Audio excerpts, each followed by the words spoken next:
ایک بیٹل کو اکیلے لڑیں, لوگوں کے کہنے اور نہ کہنے کا اپنے اوپر فرق نہ ڈالیں. زندگی کا کوئی ایسا واقعہ جس کو سوچ کے میں ہنستا ہوں. ہم لوگ کا ایک بہت اچھا دوست تھا, اللہ اسے جنت نصیب کرے, لالا جان زیب نام تھا ان کا. تو میں کلاس 8 میں ہوا کرتا تھا. وہ واحد کلاس تھی ہم لوگ, میری زندگی کی وہ واحد ایجوکیشن کا وہ ایسا ٹائم تھا جس میں ہم لوگ ہر چیز آؤٹ آف دا بلو کرتے تھے. مطلب میں نے اس کلاس میں ایک بچے کو 10 سے 12 تھپڑ بھی کھاتے ہوئے دیکھے ہیں. ہر طرح سے میں نے اس کلاس میں نے ہر, وہ بولتے ہیں نا, آپ نے ہر کرامت دیکھی ہو جس پہ آپ کو ہنسی ہے, اور آپ بس ایک سال وہ اگر یاد کریں تو وہ ایک سال.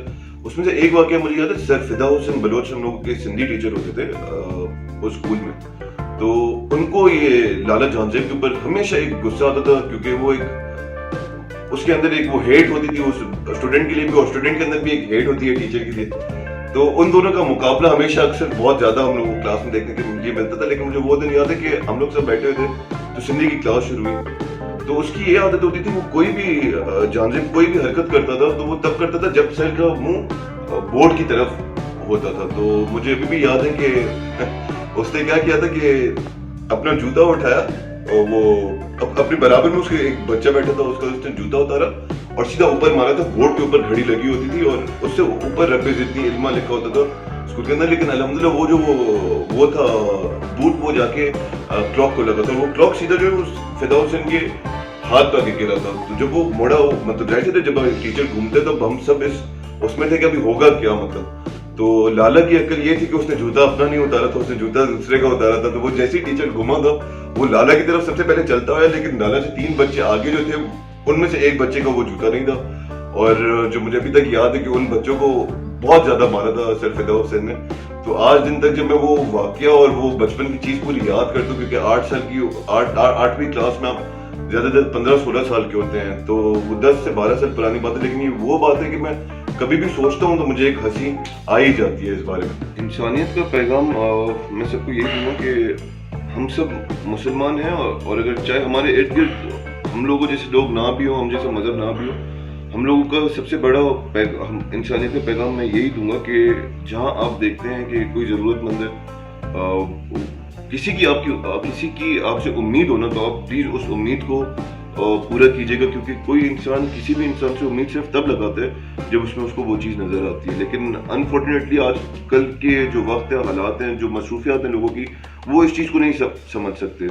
تو اس چیز کو بہت ہم لوگوں کو خاص جو ہے وہ توجہ دینی ہے کہ اگر کوئی بھی انسان, چاہے وہ ہم سے بڑا ہے, ہم سے چھوٹے, اگر وہ ہم سے ایک امید رکھتا ہے, ہمیں وہ اس کی پوری کرنی چاہیے. اور اپنے ارد گرد معاشرے میں دیکھیں, جس طرح ہمارا اسلام ہمیں ہر چیز سمجھاتا ہے, ہر چیز بتاتا ہے, اپنے معاشرے میں ارد گرد دیکھیں کون کس کی کیا ضرورت ہے, کس کی کیا ضرورت نہیں ہے, اللہ نے آپ کو کیا نوازا ہے, آپ کس طرح سے کسی کی ضرورت بن سکتے ہیں. کسی کی ضرورت بن کے ان برے وقتوں سے ان کو باہر نکالیں.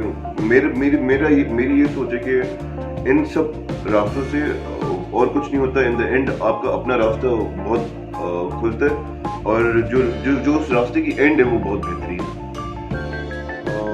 ایسی شخصیت جس سے میں سب سے زیادہ متاثر ہوں وہ میرے والد صاحب ہیں, علی اکبر کروڑوں ان کا نام ہے. اور ان سے متاثر ہونے کی وجوہات ایک یا دو نہیں, کافی وجہیں ہیں جس کی وجہ سے میں ان سے متاثر ہوں. کیونکہ میرا سفر سب سے زیادہ بچپن سے اپنے والد کے ساتھ سب سے زیادہ رہا ہے. تو میرے بڑا بھائی بھی ہے, لیکن سب سے زیادہ جو والد کے ساتھ آن گراؤنڈ اور ٹریولنگ میں ادھر ادھر جو ایکسپیرینس کیے وہ میں نے کیا, جس میں عمرے بھی تھے, کافی چیزیں تھیں. اور ایسے بھی تھا کہ کافی سفر آپ کے خوشی کے ہوتے ہیں, کافی سفر آپ ہار کے کر رہے ہوتے ہیں, اور اس ہار کے بعد اگر اس سفر میں ہم نکلتے تو آپ کو کوئی امید دینے والا ہوتا ہے, تو وہ امید سب سے بڑی چیز ہوتی ہے. اور جب آپ اس مقصد پہ پہنچ جاتے ہو تو آپ کو یقین ہو جاتا ہے کہ یار اس بندے نے تب مجھے امید دی تھی جب ہر چیز آگے پیچھے تتر بتر ہوئی تھی. تو والد صاحب میری نظر میں اس وجہ سے ایک حسین شخصیت ہے, کیونکہ اس دنیا میں سب سے زیادہ ضروری چیز ہوتی ہے احساس ہونا. ایک بہت بڑی نعمت ہے, کیونکہ اس دنیا میں ایسے بھی لوگ ہیں جن کے پاس سب کچھ ہے لیکن شاید احساس نہیں ہے, اور جن کے پاس کچھ بھی نہیں ہے ان میں احساس ہے. تو ہم لوگ بچپن میں اپنے والد کو بولتے تھے کہ بھائی آپ کو اگر یہ مسئلہ ہے آپ اتنے لوگوں کو مت. انہوں نے بولا بیٹا جب مہمان نوازی کی باری آئے اور جب مہمان آپ کے گھر چل کے, تو اگر آپ کو مانگ کے بھی کسی کو کھلانا پڑے تو آپ اس کو خالی پیٹ نہ جانے دیجیے گا, اپنی مہمان نوازی اور اپنا دسترخوان ہمیشہ ایسے رکھیے گا.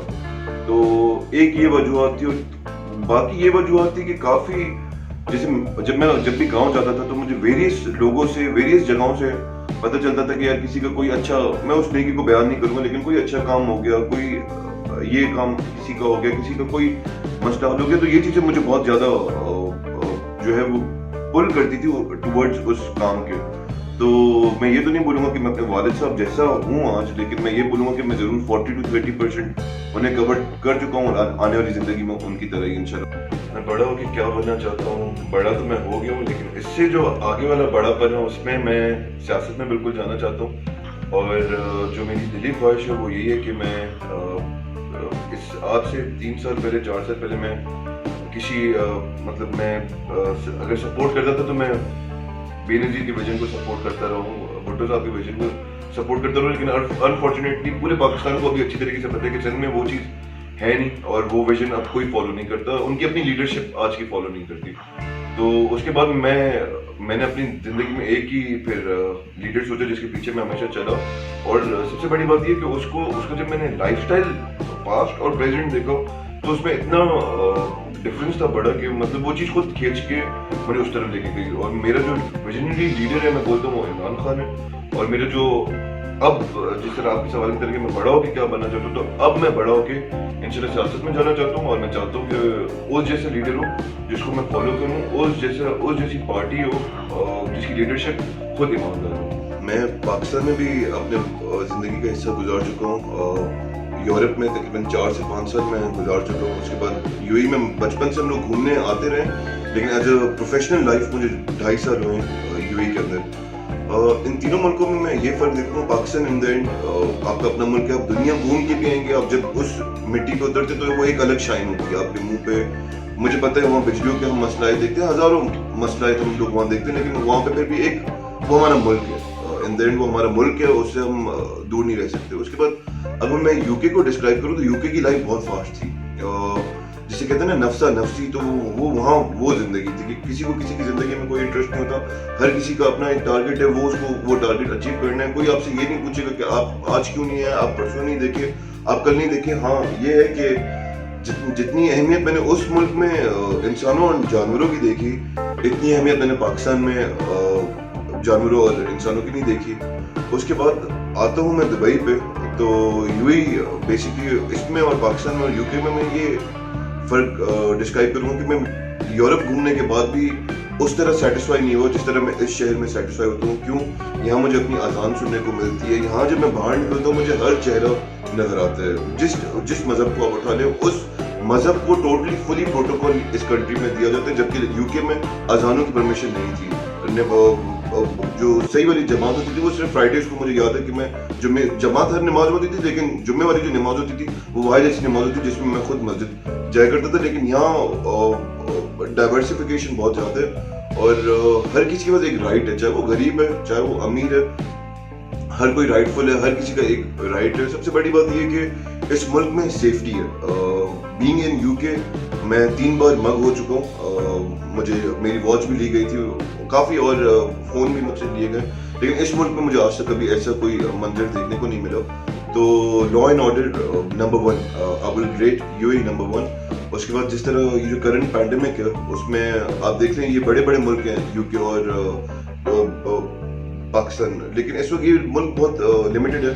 لیکن الحمدللہ ان کی فیسلٹیز غریبوں کے لیے، امیروں کے لیے، ہر لیول ہر طبقے کے لیے ایسی فیسلٹیز ہیں کہ دے آر کنٹرولنگ. اور انشاءاللہ ہوپ فلی ہم سب جتنے بھی ملکوں کے میں نے نام لیے، جتنے بھی ملکوں کی میں نے تعریف کی، میری امید ہے کہ ہم اس مشکل گھڑی سے انشاءاللہ جلد سے جلد گزریں گے.